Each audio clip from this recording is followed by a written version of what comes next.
ഒരു പുതിയ വീഡിയോയിലേക്ക് എല്ലാവർക്കും സ്വാഗതം. മല്ലിയില ചെടിയുടെ പൂ കണ്ടിട്ടുണ്ടോ നിങ്ങൾ? അതെ, നമ്മൾ കറിയിലൊക്കെ ഇടുന്ന മല്ലിയിലയുടെ ചെടിയും പൂ ഉണ്ടായിരിക്കുന്നത് നിങ്ങൾ കണ്ടിട്ടുണ്ടോ? ദാ ഈ കാണുന്നതാണ് മല്ലിയിലയുടെ ചെടിയിൽ ഉണ്ടാകുന്ന പൂവ്. ഈ വെളുത്ത കുഞ്ഞൻ പൂക്കൾ മല്ലിയിലയുടെ ചെടിയിൽ ഉണ്ടാകുന്നതാണ്. നമ്മൾ കടയിൽ നിന്നൊക്കെ മല്ലിയില നമ്മൾ ധാരാളം വാങ്ങിച്ചിട്ടുണ്ടായിരിക്കും. പക്ഷേ അതിലൊന്നും ഇങ്ങനെ പൂ അധികം കാണില്ല. കാരണം ഇത് ചെടി നന്നായി മൂക്കുമ്പോൾ, അതായത് പറിക്കാൻ പാകം എത്തിക്കഴിയുമ്പോഴാണ്, നമ്മൾ പറിക്കാതിരിക്കുമ്പോഴാണ് ഇതിൽ ഈ കുഞ്ഞു പൂക്കൾ ഉണ്ടാകുന്നത്. കാണാൻ നല്ല സുന്ദരിയായിട്ടുള്ള പൂക്കളാണ്, കുഞ്ഞു കുഞ്ഞു പൂക്കളാണ്.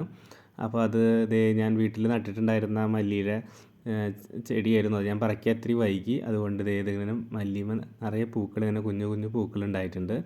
അപ്പോൾ ഇത് കാണാൻ നല്ലൊരു ഭംഗിയുള്ള പൂക്കളാണ്. വളരെ എളുപ്പത്തിൽ കൃഷി ചെയ്തെടുക്കാവുന്ന ഒന്നാണ് മല്ലിയില. അപ്പോൾ നമുക്ക് മാർക്കറ്റിൽ നിന്നൊക്കെ കാശ് കൊടുത്ത് വാങ്ങേണ്ട യാതൊരു ആവശ്യമില്ല. നമ്മൾ വീട്ടിൽ തന്നെ മുളപ്പിച്ചാൽ നമുക്ക് വളർത്തിയെടുക്കാൻ പറ്റാവുന്നതാണ് മല്ലിയില. Okay, thank you.